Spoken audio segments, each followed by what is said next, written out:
This is the video review for the Chinese Godly Beast Season 5 Combiner, which I think might be related to Celestial Warriors. So each of these animals has a vehicle mode, and then they combine into a giant robot as well. Let me start with the sword. It's a clear blue plastic, and it's very hollow. It's quite thick. And it's a decent plastic quality. The handle's a little bit thin, so I do worry a little bit that it might break. But this sword is gigantic. It's about 12 inches from tip to pommel. So a massive sword. So these things didn't come with directions, so I'm not sure what the vehicles are supposed to look like. This is what I imagine this vehicle should look like for the tiger. So to turn it into a tiger is really simple. You just fold down these wing flaps, you take the head from the rear, and then you use this clip and peg it onto the front here.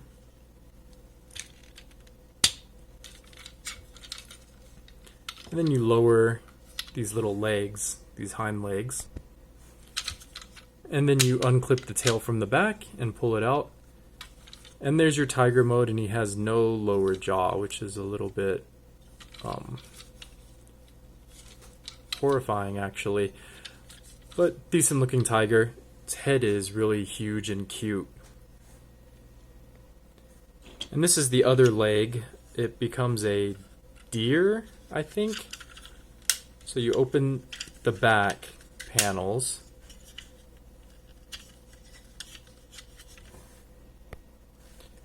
and then you fold this cockpit into the wing, and then you can close that back up.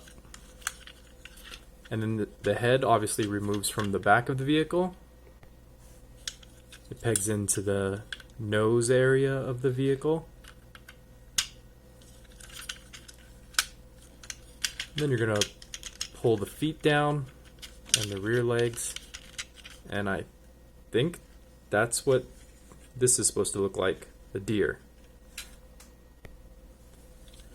This rhino is one of the arms, and it's debatable whether this really is a vehicle and whether it transforms or not. So you basically just fold the legs down, and you do the same with the rear legs. And that's it. It's now a rhino and not a vehicle. I also keep the fist on its butt. You don't have to do that. That can be removed, but as far as I know, there's no storage for this. So I'd rather just leave it here, where it's going to end up later anyway. Here's the other arm. It's a tank or an elephant. So you just fold down the tusks. The nose comes out of the forehead for some reason. And then you're going to do the same thing as the rhino. You just fold the legs all the way down.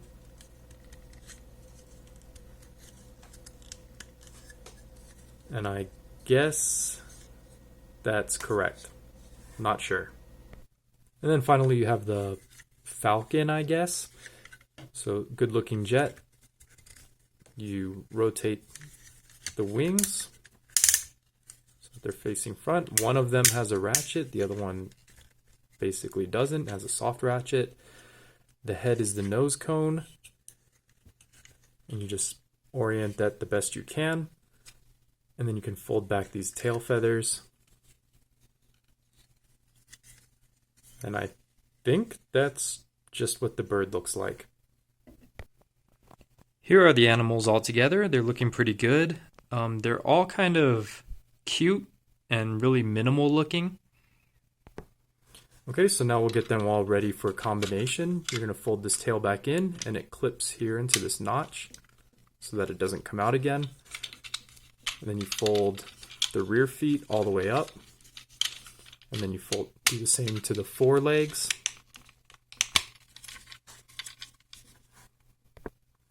And then you're just going to rip off the tiger head and set that aside for later. And then you fold out the thigh from the rear of the tiger, or the front of the tiger. And there you have one of the legs. Transformation is almost identical for the deer. Tear off its head, fold up the legs. You want to fold the legs like this so you have a heel for the robot mode. And then you open the back flaps, you rotate the thigh out, and you rotate this nose cone or the neck of the animal in and out of the way.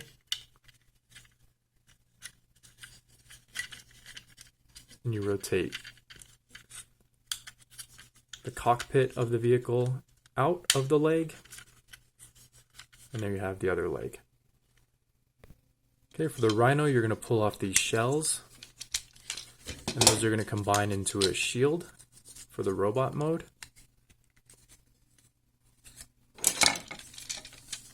Then you fold up the legs. And then you're going to pull the two sections out as much as you can. And this will become the shoulder. And then you have this connection port that gets revealed when you fold the front half of the animal down.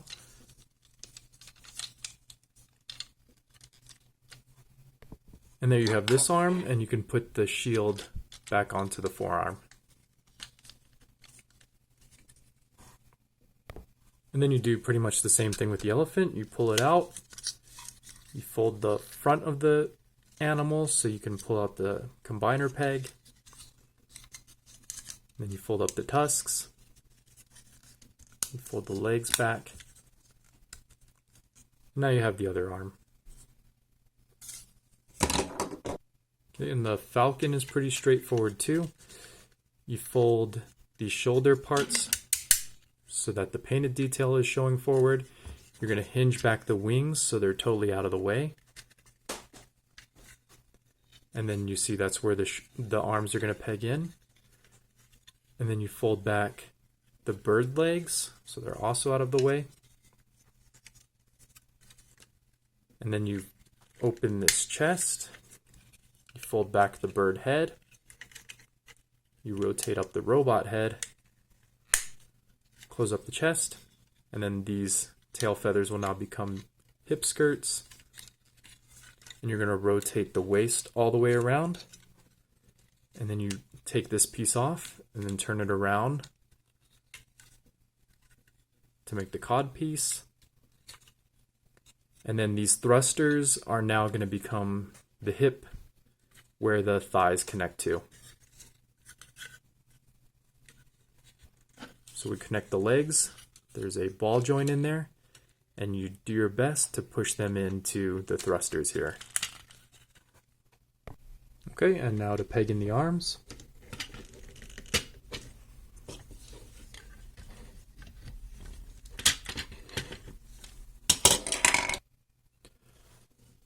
Okay, and at this point, you could put the tiger and the deer head on the feet, but the tiger head can also be clipped in to the arm here to bulk it out a little bit more. And then the deer head, I'm not sure where you can put that. There's like a little slot back here, but I think that's for a different animal to combine with it. I'm not entirely sure where that goes because I don't have directions. And here he is all combined with his sword in his hand, and his sword is so gigantic that it's really difficult for him to stand.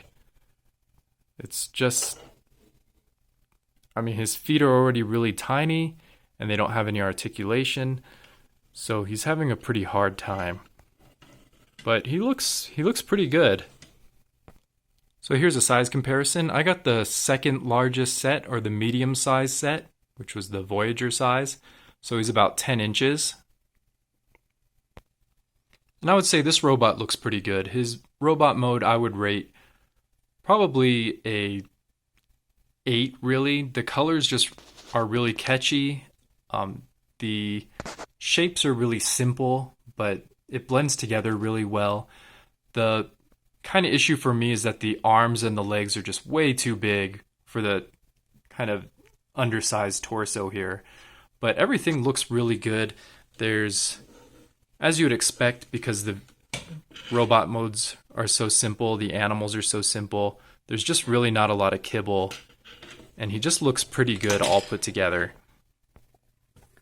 For articulation, he's got no head articulation. He's got some shoulder articulation, but then you might pop off the shoulder because it runs into these wings. There's nothing in the elbow or forearm at all. There is some out, and then you have 360 wrist articulation, and then you also have 360 at the waist. And then you have outward at the waist, forward, backward on a ratchet, and then you have thigh swivel, and a pretty tough knee as well. And then nothing at the ankle. So that's most of his articulation, and then the wings have a lot of different forms of articulation. It's mostly a ball joint, and that's also on a hinge. So you can get a good range of movement from the wings, or you can just totally fold them down and out of the way if you want. So let me briefly go over kind of a history of this figure for me. So these white joints, I've had figures like this before. So he's connected by these kind of white nylon kind of joints. And I've seen this before in other figures, which makes me think they were all manufactured by the same company. There's no stamp information, so I'm not sure. But I think he's actually part of this line of figures, which was like an old knockoff Megazord. And then there was a version like this, which I used to own. And then this version as well. So I've bought a handful of these kinds of Chinese combiners. This figure has the same kind of issues as those. The plastic feels a little cheap. I would say it's probably about a 5 for me. It's not out of 10. It's not great, but I'm not too worried about it breaking either. It's definitely an improvement from those other figures I showed you. The wings in the tiger especially, though, feel really flimsy and cheap. And that was my first impression of this figure. But it's holding together pretty well. The joints are fairly solid. But another place that the quality takes a hit is the paint. It's just overall pretty sloppy. A lot of it looks like it was hand painted, and then you get a lot of messiness on the spray paint. There's like some overspray, and then some issues with the drying where it looks like it was dried by a blow dryer. So there's some definite cheapness to this figure. But this figure is also simple and fun, but because of the quality, I would just rate this as, for the quality and the way it feels in hand, probably about a 5. It just kind of feels a little bit off, but it's really not bad either. It's right in the middle. It's possible that the quality with the bigger version is better. It definitely has more pieces of plastic to it, and this one's a little bit simpler, so it might be better. I'll leave a link in the description where you can get yours on Sir Toys.